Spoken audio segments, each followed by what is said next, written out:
Praise the Lord everyone, सबको जय मसीह की। आइए हम सब उस पवित्र वचन को पढ़ते हैं जो वचन हमें परमेश्वर के दास अपोस्टल अंकुर यूसुफ नूरला जी द्वारा और परमेश्वर की दासी पास्टर सोनिया यूसुफ नूरला जी द्वारा दिया जाता है।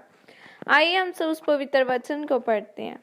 आप संघर्ष क्यों करते हैं? जैसे कि वचन उत्पत्ति 32 की 27 से 28 आयत में लिखा है, उसने याकूब से पूछा, तेरा नाम क्या है?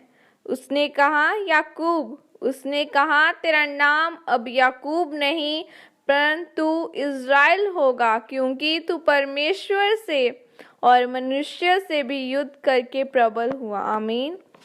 मेरे प्रियो, आज बहुत सारे लोग कहते हैं कि जिंदगी एक संघर्ष है, लेकिन यह सच नहीं है। शुरू में मसीह में आकर आप इसलिए संघर्ष करते हैं क्योंकि आपको वचन का पता नहीं होता है, और जैसे ही आपको परमेश्वर के वचन के बारे में पता चलता है तो वह संघर्ष धीरे धीरे आपके जीवन से अपने आप ही खत्म हो जाता है।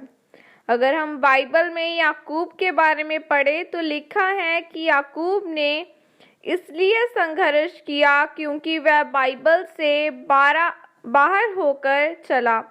उसने अपने भाई एसाव के साथ धोखा किया और धोखे से उसकी आशीष को ले लिया, और फिर अपने घर से अपने मामा लाबान के पास जाकर 14 वर्ष तक उसकी दोनों बेटियों के लिए सेवा की, और फिर 6 वर्ष तक भेड़ बकरियों के लिए सेवा की। और फिर जब एसाव 400 पुरुषों को लेकर उसको मारने आ रहा था, तब भी वह सारी रात स्वर्गदूत से लड़ता रहा कि परमेश्वर, मैंने इसलिए संघर्ष किया क्योंकि मेरा चरित्र सही नहीं था। और फिर परमेश्वर ने उसका नाम इज़राइल रखा, क्योंकि जिसका मतलब है शुद्ध मन वाला। मेरे प्रियो, आपका चरित्र आपके लिए सबसे बड़ी भविष्यवाणी है।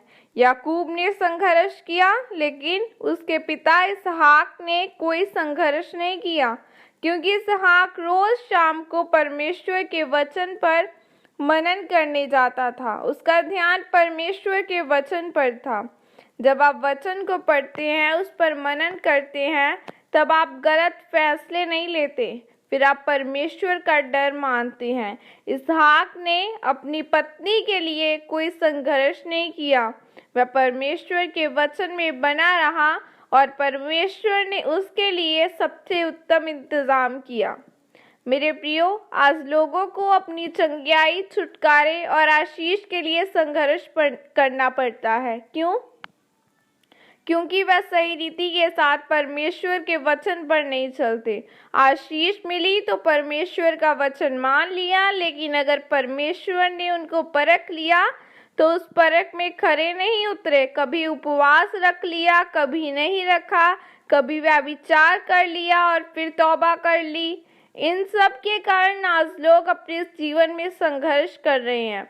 याद रखें, अगर मसीह में आपका चाल चलन, अपना चरित्र सही है तो आप कभी भी संघर्ष नहीं करेंगे, जैसे इसहाक ने कोई भी संघर्ष नहीं किया। इसलिए मेरे प्रियो, अगर आप चाहते हैं कि आप अपनी चंगियाई, छुटकारे और आशीष को पाएं, तो अपने चरित्र को सही रखें, पवित्रताई में चले, परमेश्वर के वचन को मानते हुए हर रोज उस पर चलते जाएं, और फिर परमेश्वर आपके जीवन में ऐसी गवाहियां पैदा करेगा जो आपने कभी सोची भी नहीं होगी। आमीन। यह अंगीकार आपके द्वारा किया जाए।